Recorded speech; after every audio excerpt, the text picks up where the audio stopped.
Welcome to the latest video from the Ashford Gaming Club. Sorry it's been a little bit of a while, isn't it, but life gets in the way sometimes. But I'm here now, and today's video is about alternatives to GW tabletop games. I want to get something cleared up straight away. This is not an anti-GW rant, etc. There's been enough of them on the net at the moment. So if you want to look for a rant about how evil GW is, have to look elsewhere. I've got my own problems with GW, which will probably fill another video, but that's a completely different kettle of fish. The upshot is, over the last 2 years, me and my wife have walked away from GW for a number of reasons, and we've mostly been concentrating more on board games, etc. But we still have huge tabletop armies, multiples of, which have just been sitting in boxes, gathering dust, not doing anything. And there's only so many times you can play a board game before you think, I want to field a huge army again, I want to scratch that itch. Fortunately, with all the Games Workshop shenanigans over intellectual property rights and the treatment of their staff, etc., there have been a number of videos put on by much better YouTubers than me about alternative games to play that aren't GW. However, a lot of them have missed 3 key hurdles that I have come across over the last 2 years in trying to find something to replace Age of Sigmar and 40k. So, considering I have been looking at these exact 3 hurdles, and I think I've come up with 2 game systems which hopefully deal with that issue, I thought I'd present my little ramblings about that here, and if they're of any help to anybody, yay, all good. Before we go into it, what are those 3 hurdles? What's the problem with trying something new? Well, the 3 hurdles are summed up in 3 words: law, investment, and community. Discussions at my gaming club. Law, yeah. Person X, I hate the latest 9th edition of GW. Or in person Y goes, I hate the fact that I have to spend another 30 quid on a new codex and another £15 taken out of 45 quid just for a new set of stratagem cards, etc. Just to be able to keep playing my current army against all the other persons, etc. You can have all kind of another person Z. I hate GW full stop all the way. But they'll all turn around and say, but I love the law. They've grown up. In some cases, in my case, I started when I was age 12, back with the original Rogue Trader, before it was called Warhammer 40k properly. When the very first days of Warhammer 40,000. And for a lot of people, the law has become the big thing. They may hate loads of different things. They may even hate the game itself. But they've grown up with loving particular backgrounds and lore and so forth. The background story of this particular Space Marine chapter, or this particular the Xenos race, or everything. It's not such a problem for me. I'll be honest with you. I'm sufficient in just having a few paragraphs explaining units. It's sufficient for me to know that witch elves are blood cultists who like bathing in the blood of their victims on the battlefield, which is why they run onto a battlefield with nothing but a pair of knives and a skimpy bikini. It's sufficient for me to know that orcs tend to be very tribalistic and lots of infighting, which explains a lot of their special rules. I don't need to have hundreds of pages of backstory and fluff explaining which elf had sex with which dwarf and begat which halfling, and therefore caused another 30 years down the line which civil war. I don't need to know all that. But for some people, that's a big thing. They do need to know that. It's the main reason why they do this hobby. And therefore turning around and saying, hey, have you tried Star Wars Legion? Yes, it's got its own lore, but it's not the lore they've grown up with. And they don't want to leave that lore. They don't want to abandon the Thousand Suns and move over to the Separatist droid army, for example, etc. So lore, for a lot of people, is a big problem. That you can have all the snazzy models and everything, but they're not going to abandon. They're old guys. They're loyal. The next one is, say, investment. I do not want to know how much money I have spent since the age of 12. I'm now 45. You can do the math on that one. I do not want to know how much money I've spent on various armies, etc. But it is going to be in the thousands over the years. It's going to be ridiculous. It would just make me cry. So I'm just not even going to go down there. But even if you've only got 1 or 2 armies in a particular gaming system, either 40k, Age of Sigmar, whatever it happens to be, that is still a serious investment in not only cash, but time in modelling and painting, etc. There's a huge physical investment, and to go, right, I'm now going to move over to another system.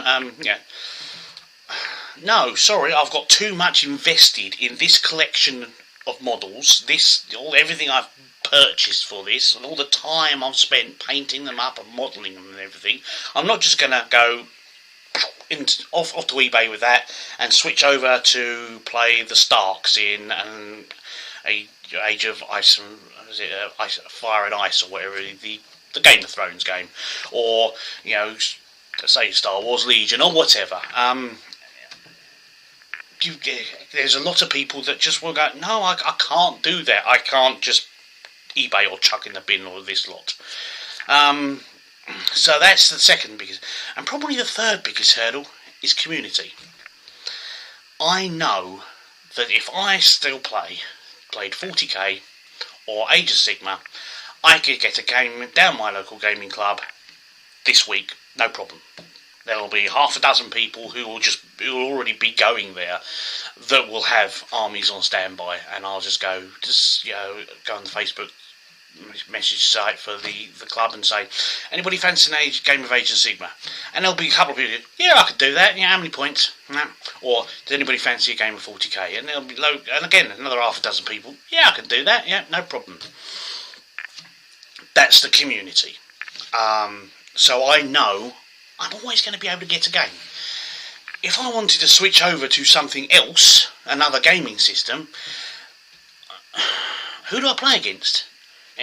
Granted, during lockdown and all this pandemic stuff, a lot more games have brought out solo rules, supplements, and a lot of games have been brought out that are specifically designed to play solo. Still, there is no real substitute for sitting opposite another person over a gaming table and playing another person, with all the banter that goes on and all that, and the unpredictability, and the fact that somebody's army will play completely differently depending on the character of the person playing it and so forth. Whereas if I was to go over to a new system, yes, I can convince my long-suffering wife, she is very long-suffering by the way, I apologise, Paula, to come over with me. Yes, I've got one person I can play. I want more than one person. Even if I then really push this particular system down my gaming club like an evangelical preacher, I might convince somebody else to switch over to this gaming system. That's now 2 people I can play. One person happens to be married to me, and the other person could be on holiday next week or doing late shifts or something. I am seriously limited. So, in my personal opinion, that is the biggest of the 3 hurdles. However, over the past 2 years, me and the missus have come up with effectively 2 different gaming systems which we think answer all 3 of these hurdles. So here we are to have a look at them, and what I'm going to do is I'm going to go through the 2 systems, and at the end I'm going to just point out how they deal with the 3 hurdles, and look at the various advantages of one over the other. If that's of any help to you, great. If not, thanks for listening. Bye. So, to start off with, we're going to be looking at Dragon Rampant, or rather the Rampant series, because Dragon Rampant is simply the fantasy version of this gaming system. This system has been mostly written by a Daniel Mercy, and covers a number of games. You started off with Lion Rampant, which was more a historical kind of Middle Ages gaming system. Did some more things like get the false teeth in, Pikeman's Lament, which was more sort of like pike and shot kind of era and all that. And then they published Dragon Rampant, which is more the fantasy kind of era. There is a sci-fi version that it's only a fan project, but basically takes the same system, but it introduces a system for calculating points values for sci-fi units, so you could field, space marines versus, colonial marines from Alien series, etc., and so forth. That is currently a fan project, which you could get, just have a search on the internet, you'll find it easily enough, effectively free of charge. However, the author of that fan project he's been signed up to help to co-author the next book in the series, which is going to be Xenos Rampant, and that is due for release about middle 2022. So as we currently stand, that's in the pipework, but until that happens, you've got the PDF you can download free. So that is Osprey Games, part of their Blue Book series, which are really very nice and cheap. This one cost me about £8 off of eBay. It says on the back UK price £12.99. Amazon, go on Amazon, you can get it easily, much cheaper than that. Easily, I did. So that's the first system. The second system. This is simply the front cover of the sci-fi version of it, but it's all from one-page rules. Now, one-page rules are effectively a website which produce a number of, 5 games in total, I do believe. It's five different games. All of them that are. God, they sail damn close to getting sued, I'll be honest with you. Let's face it, their sci-fi version, Grim Dark Future, has a suspiciously looking man in blue power armor on the front, but it's not 40k, honest. Right, their fantasy version that you might think is, sailing close to wind here again, is called Age of Fantasy. We're not Age of Sigma, honest. Come on. So they've got their sci-fi version. They've got 2 versions of that. The main battle game, and there is Grim Dark Future Skirmish, which is basically their attempt to recreate Necromunda, Kill Team, etc. And then you've got the 3 fantasy-based versions: Age of Fantasy, which replaces Age of Sigma; Age of Fantasy Skirmish, which I suppose is is their attempt to do all the various more skirmishy ones like Warcry and all this kind of stuff. And then they've got Age of Fantasy Regiments, which is actually square basing. So if you fancy going back to the old Warhammer fantasy, old Warhammer, they got a system for that as well. All again free to download, etc. So that's the 2 systems we're going to be looking at. So let's get on with gameplay, shall we?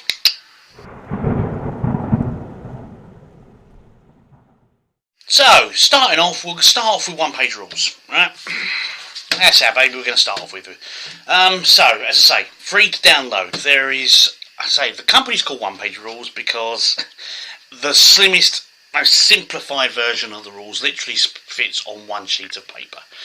That's not the one you'll want to download. You'll want to go to the next one up, which is about, in the case of Grim Dark Future, it's actually 16 pages. So covers about 8 sheets of paper. But once you take out the front cover, the blurb at the back about supporting us on Patreon, and the contents page, you've actually only got 13 pages of rules. Really easy to learn. You literally sit in an evening, flick through that, and you're done. So while somebody's watching EastEnders or whatever, if you happen to be unfortunate enough to have someone who likes that kind of stuff, you can just sit there and learn the rules. Piece of cake. As I say, there are 5 versions, so it covers all the various different Games Workshop versions there are. The main way this one operates is it has an alternating activation system. So the game actually only lasts for 4 turns, which doesn't seem much, but it does work. Trust me, I've tried this. And instead of, after the armies all set up, instead of me taking and moving everything, charging or shooting, carried out close combats with my entire army, and my opponent sitting there twiddling his thumbs for half an hour, every now and again, rolling some dice for arm saves, etc., and then twiddling his thumbs a bit more, waiting for his turn to come round, and then go, right, okay, half an hour's passed, what have I got left alive? That doesn't work in this, that doesn't happen in this. What happens is, I pick a unit, and I do choose one of a number of, I can either do a move, or I can do a rush, an assault, hold ground, whatever. I do that with all this movement and shooting, etc., and any hand-to-hand combat and so forth. Once that one's done, my opponent then activates the unit and does the same. Then I do. And so seesaws like this, far better. Some people might not like that. I think it is a vast improvement, especially in larger games, where, because the larger the game gets, the longer somebody's going to have to wait, twiddling their thumbs, waiting for their turn to come round again. So, vast improvement there. You do have, also, it makes for certain tactical decisions, like, for example, units in a transport with loads of big guns, right? So, you come... In the altar, you could move the transport and get troops out, open fire, daka, whatever the phrase you want to use is. In this version, I would activate the transport vehicle, and that moves. But I don't yet activate the unit inside. That's a separate activation. My opponent then has a chance to obviously blow up my transport vehicle before the troops get out. And if they do that, then they're seriously screwed. So there is a lot more, design when instead of just rushing forward, it's holding back with that unit until everything over there has activated. Then I know he can't do anything about the vehicle rushing up, and then later on the troops jumping out. Alternatively, my opponent could have a unit in reserve because he knows what he thinks he knows what I'm going to do with this transport. So I'll keep that in reserve. I won't activate that unit over there, because I'm ready for a response to that. It can choose far more strategy without having to all these stratagem cards, etc. They don't exist in this. It's far more simplified, the rules. As I say, it only covers about 13 pages. Unit stats are far more simplified as well. Some people might find this a bit of a problem, I'll be honest with you, because literally a unit has a quality, and it has a defence, and then it has whatever weapon it's got, which are the stats for the weapon, plus any special rules, like whether it can scout move, or whether it's fast, for example. And you think, well, with only 2 actual stats, how do you work everything out? How do you have so much differential? Well, if you think about it, most models in 40k, or Age of Sigmar or whatever, if they're good at one thing, say hand-to-hand combat, they're also usually very good at shooting and good with bravery, right? If they're terrible at shooting, they're also usually terrible at hand-to-hand combat and terrible with bravery as well, right? It's rare to have somebody who's good at one of those 3 or 2 of them and bad at the others. It's rare. So the quality effectively is used in shooting, it's used in hand-to-hand combat, and it's used for morale purposes. And it does simplify things down quite a lot. For the rare instances when you've got something which is actually better at one of those 3 areas than the other 2, then there's usually a special rule like good shot. Yes, you may have a relatively low quality, so giving it effectively poor leadership and poor morale, but when shooting, add this modifier, so it's actually quite a good shot. Rattling snipers would be a good example, etc. The weapon stats again are far more simplified, etc. You have a range, you have how many times it shoots, 1, 2, 3 shots, whatever, and then any special rules, quite frankly, like devastating debilitating 6. Does 6 damage when it hits or something. Models don't even have a wound count. It's assumed every model has 1 wound unless it has a special rule that says tough 5, which means this model has 5 wounds, etc. Right? Far more simplified system, which does go far smoother, especially with the alternating turn system, rather than my turn, your turn. It's my unit, your unit, my unit, your unit. So that's the one-page rule system. As I say, using virtually the same system for all of their things. So whatever, if you've learned how to play their version of 40k, Grim Dark Future, then you already effectively know how to play Age of Fantasy, their version of Age of Sigmar. You automatically, effectively, already know how to play the others as well. So, next. Dragon Rampant. Well, I said, part of the Blue Book series from Osprey Games. Blue Book series, I love the Blue Book series. I've got loads of them. I've got a stack about that high. Just, it's over there somewhere. I won't bother fishing it out now. Blue Book series seems to be with Osprey that if they've got a good idea, they'll try it out in these relatively cheap, easy to retail books. I say Blue Book series. It's not officially called that, but everybody calls it that because of the blue band at the bottom. Easy to recognise. And if it really catches on, then they might then go on to do a second edition, which is more polished. It includes all the fan material and everything, and all the other additions that people have unofficially added through over the last couple of years, and you end up with a far more polished hardback game. A good example would be Gaslands, which started off again as a Blue Book. Got massively popular with loads of extra sponsors being designed in fan material, etc. So they ended up doing Gaslands Refueled, which was a hardback book, far more polished. It was effectively the same game, just more refined version with all the extra bits and pieces. Wonderful game. Still recommend that as well if you want to do a bit of Mad Maxing. So we currently have, as I say, there is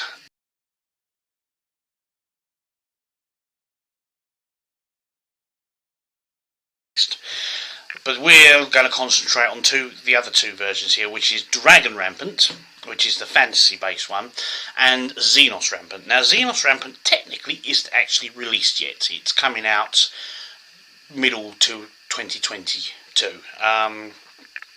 However, until that point, you have a fan project written by, I think it's Mr. Cohen, somebody Cohen. But anyway, and that basically is a full. It uses the same system. It just then says, right, okay, here are the options, the army list and so forth to design your sci-fi rules, so sci-fi based army and all that, and you could build it however you like, etc. That may cover you until Xenos Rampant is released. So yes, until that gets released, you've got this and the fan project. There is another fan project I would really recommend. It's called Enhanced Rampant. Thing is, as I say, these aren't as polished as some other games might be. All these Blue Book ones, it's like we had this really good idea and it's enough to put together a cheap book, but it's not really a full game. And you got another fan project where basically someone turned around and go, right, yes, basically you added in all of the extra units that were in Pikeman's Lament and Lion Rampant, and so converted them over to Dragon Rampant as really necessary, actually. Because there is some holes in this system which need fixing with these fan projects. For example, there's no artillery unit in there. Yes, it says, you could use the stats for this unit. Yes, but that does mean my artillery unit can run 12 inches. Which means it can keep pace with a flying dragon. And, this catapult could keep it.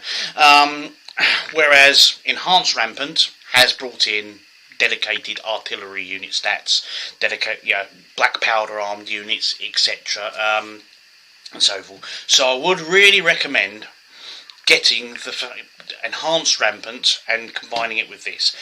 There is also a couple of little quirks that people will not like about this. The first one, just there because we're sliding off the chair, is its activation system runs a bit similar to Blood Bowl, and that it's my turn.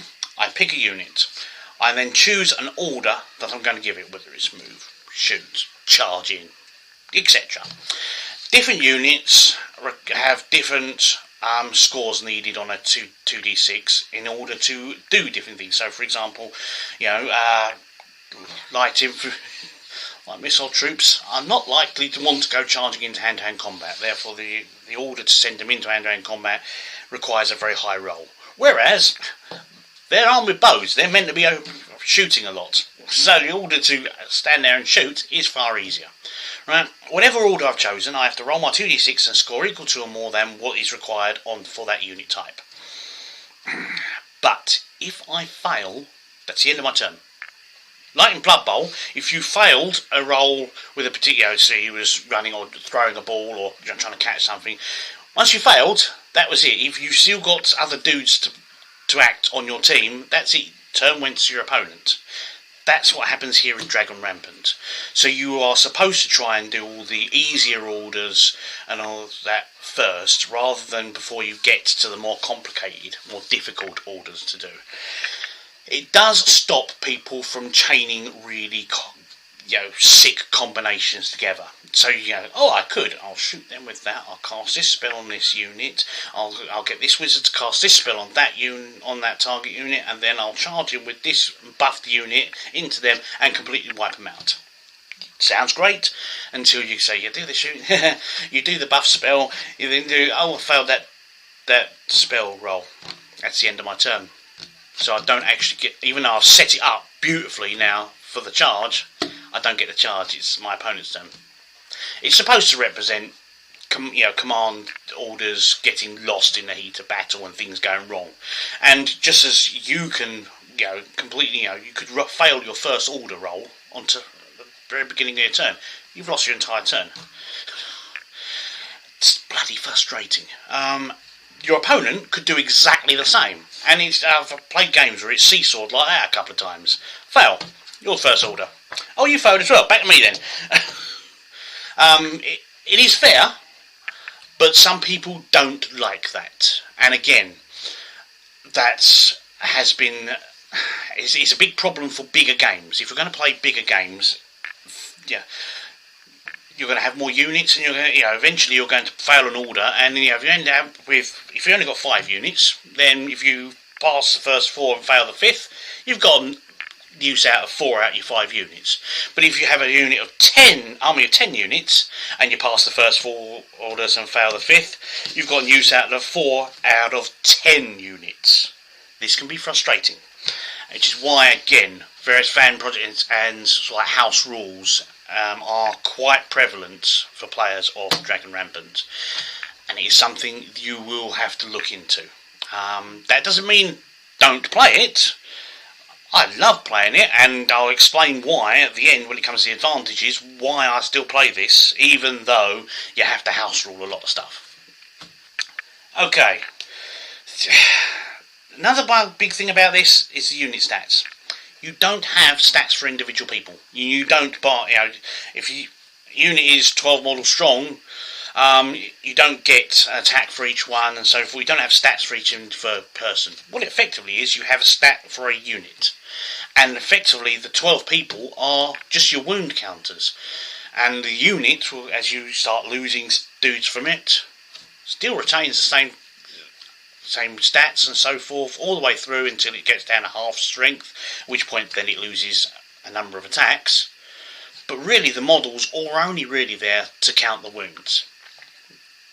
So again, some people will love that because it means you don't have to fuss around with trying to get as many models into base contact with the enemy as possible to maximise the number of attacks. You just have to get it over there, right, okay, as long as some of my models are touching some of yours, we're in combat, yeah, let's go for it. It's easier like that. but some people love that little micromanagement of getting, you know, an extra model within base contact to get that extra attack and so forth. They aren't going to like that.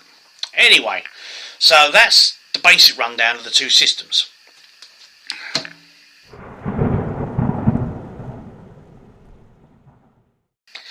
Now, aesthetics. There's not much to say really, because apart from a nice bit of book art, etc., and some nice little bits of art, it's relatively well laid out, the rules here, and this one again, yeah, it's a bit more cartoonish art and so forth, but really your aesthetics, there are none, because they don't have their own models. Both these systems are completely model agnostic, I think is the phrase. Use whatever models you want, and since 99% of the aesthetics of a game like these is going to be the look of the models you use, then really the aesthetics is whatever aesthetics you want to import into them. They are a blank canvas. So if you're quite happy with some old school GW metal models from the old days, then fine, that's what you play with. If you want the latest plastic kits with all the fancy swirly bits poking off of them, which tend to snap in the storage boxes, but that's another kettle of fish, then yeah, that's what you play with. You import the aesthetics you want. These are blank canvases, so in that regards there is no aesthetics. Hey, that was an easy section, wasn't it?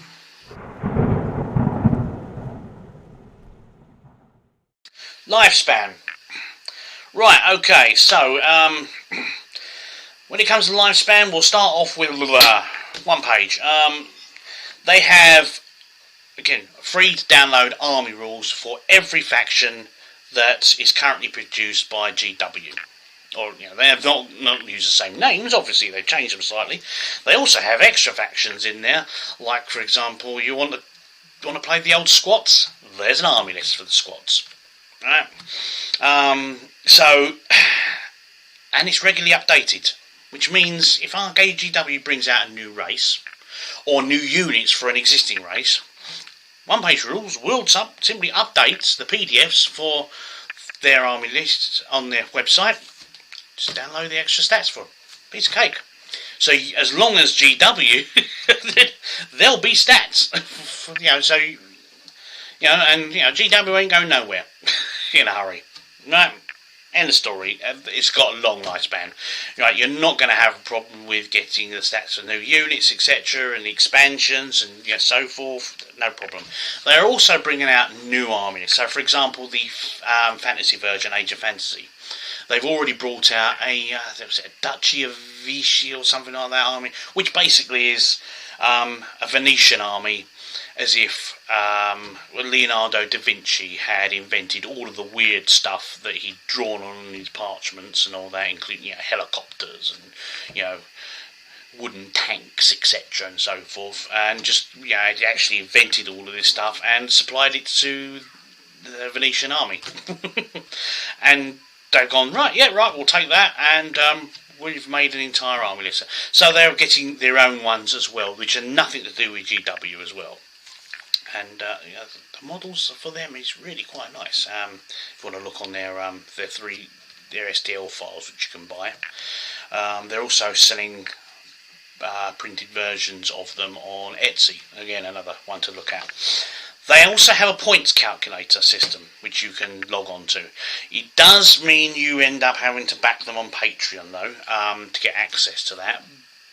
But if you've got a 3D printer, that's great, because that gives you loads of STL files every month, which you can then print off. And in some cases, some of their versions of, especially with the Saurus Warriors, I think, some of their versions of GW models are actually better than the GW ones, in my personal opinion, but that's a minor point. But anyway, the points calculator allows you to invent the stats you want for other models and units.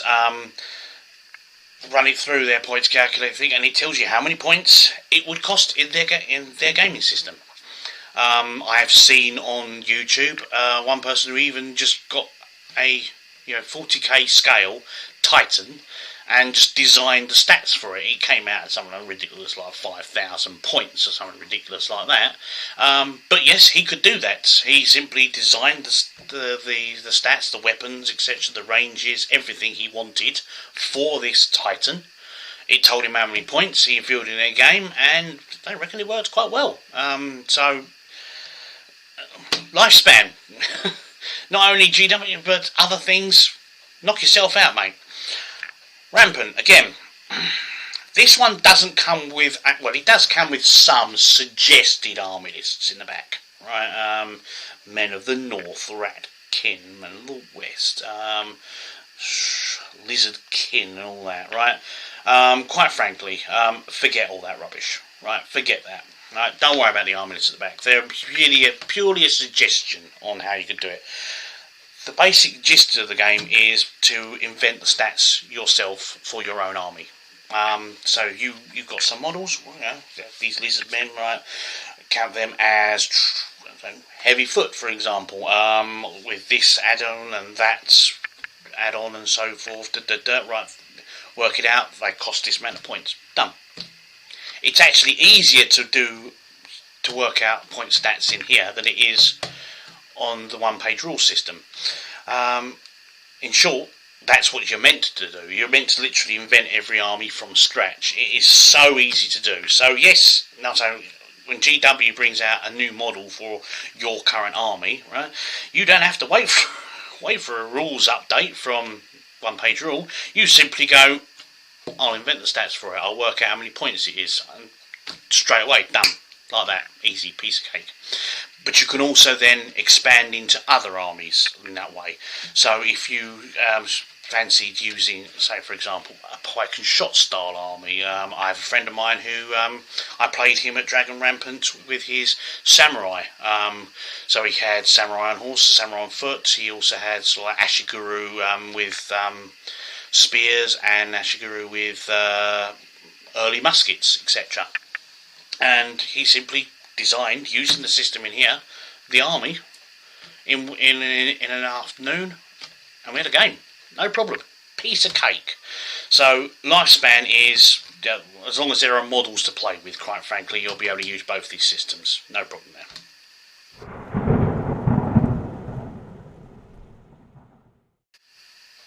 there. Okay, cost. Right, so the easy one. One-page rules, no cost.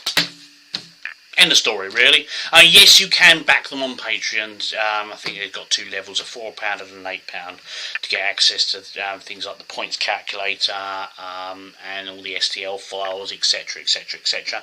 But for the basic rules and for all the army lists, you don't have to back them at all. That is all free. So, enough said, really. The only thing you have to pay for is the models, quite frankly. And if you've already got a 40k or an Age of Sigma army, you've already got the models. No cost whatsoever. There are no actual peripherals you'll need. You'll have a tape measure. You'll probably have some objective markers. You'll have some scenery, probably. You should do at this stage if you've invested this much in the hobby up to this point. It runs off a D6 dice. There is no cost whatsoever to the one-page rules. This £8 book. Apart from that, again, it's D6 base, tape measure, scenery. You should already have all that. There is no other cost other than a one-off. Well, as I say, this one is supposed to retail at £12.99, but have a look on Amazon. You'll find it for about £8-9, no problem. Well, that was simple, wasn't it?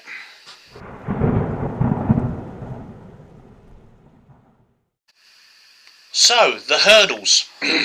How do these two systems deal with those three hurdles? Right, we'll start off with law. They don't have any law, quite frankly. There is no law. You import the law you want into these systems. So, for example, I played a game against a friend of mine at the gaming club recently, using Grimdark Future rules. I used my Sisters of Battle, the old Guns with Nuns, and he dug out his, the Salamander Space Marines chapter. And used the army rules, picked a force, I think it was 1,500 points, piece of cake, we had a game. We were playing a different system of 40k, but as far as anybody was concerned, we was playing Sisters of Battle versus Salamanders. It was just, we imported the law. I had the law for my sisters. He had the law for his salamanders. The only difference was that the rules we were using to represent this battle between these two was slightly different. It was not 40k rules. It was one-page rules, but we'd imported our own law. That's all you have to do. Just bring your own law. Worry about having the law in these. They don't have their own law at all. Same thing with Dragon Rampant here. Again, it doesn't have its own law. It is, model agnostic. Bring whatever models you want and play. So I play again. If I was to use my, for example, my Witch Elves, and I was to play again Ben's Lizard Men. Again, we would literally be playing two Age of Sigmar armies against each other, just using slightly different rule system. We have imported our own law. Problem solved. Next one is investments. Again, with the exception of, in this case, the rulebook for £8, there is no investment required. You've already got all the stuff. You don't have to bin it and replace it with new models or anything like that. You literally use your current 40k or Age of Sigmar army and you just import it into this game. No problem with investment whatsoever. That is the same for both systems. Community. This is where things slightly get a bit different. So, this one-page rules. Very easy for new players to try you without any commitment. Right. So, for example, my friend Ben with his salamanders, he didn't have to commit to this new game. He didn't have to try. I literally said, right, well, there's the rules. Download them free. I tell you what, I'll do you one better. I emailed them to him, and he just read them from the email. No problem, right? And he played the game. He didn't have to. There was no commitment from him whatsoever. So it was easy for me to find potential opponents by basically saying to a existing 40k player, do you want to play a game with your 40k army, just using slightly different rules for one evening? Go on, give it a go. It doesn't cost you anything. What you got to lose? And he did, and we had a great game. No problem. This one again, it would be easy to play. I could have turned around to Ben again and said, I want to play your Lizard Men again against my Witch Elves. Just slightly, what's it going to, it's not going to cost you anything. I'll lend you a book. There you go. Take that home with you. See you next week. All right. But because of the fact that this isn't as balanced as this, you're going to have to also give him the fan material, the fan projects, and all the house rules that you have used to fix whatever problems you perceive, or to allow you to play this game at the scale you want to play it at. Because this is really designed initially for a small warband. It can be played in much larger games, but you do need some house rules to help mitigate the whole failed order roll. That's my turn over. It's your go now. There are house rules, and me and my wife do use them, and they worked really well. But you've then got to, give them all these house rules that you use to your opponents. That's the rules we're going to be using as well, by the way, the additional ones. So take that home with you, along with this printout of these extra house rules. So it's not as easy to get an existing 40k or Age of Sigmar player to take you on with Dragon Rampant. It is still relatively easy because there is no physical outlet, and there's no commitment they have to make to the system. They can try it out for one night and see how they go, but it's going to be a bit harder for them to draw up the rules. However, the advantage this has is that I can then turn to somebody who doesn't even have any 40k armies or Age of Sigmar armies. So I could go to another friend of mine who had his pike and shot samurai army. Want to play me at Dragon Rampant? Again, easily convertible over. Yes, there is a points calculator in here, so we could have designed an army list for his pike and shot samurai, but it's, we would have literally had to sat down in front of the computer and work through every unit, or work something out and so forth. Whereas I can literally say, go on then, take that home. Here's the printout of the extra rules, and that's exactly what he did. And he came back the next week, and we played a 48-point army, and it was very enjoyable. First time my Amazonians actually did quite well for a change. But so this one, your community is basically already there. Your 40k or your Age of Sigmar community. That one, this one can branch out into other areas. People who play Legion can take on the Xenos Rampant version and so forth. People who play Pike and Shot or a sort of Ice and Fire or whatever can take you on at the Dragon Rampant and so forth as well. So in that way it expands your potential community, but it's a little bit more complicated for them to work out the army because of the house rules you will have to be using, because it's not as polished a game. And so that's the end of the hurdles. So finally, advantages. Well, I think you've probably already worked most of this out, but anyway, this is a far more polished system. Now, this is the standard to which we will compare Dragon Ramp or the Rampant system to. So easy, very easy for an existing GW player to take you on without any commitment whatsoever. It's also far more consistent, right?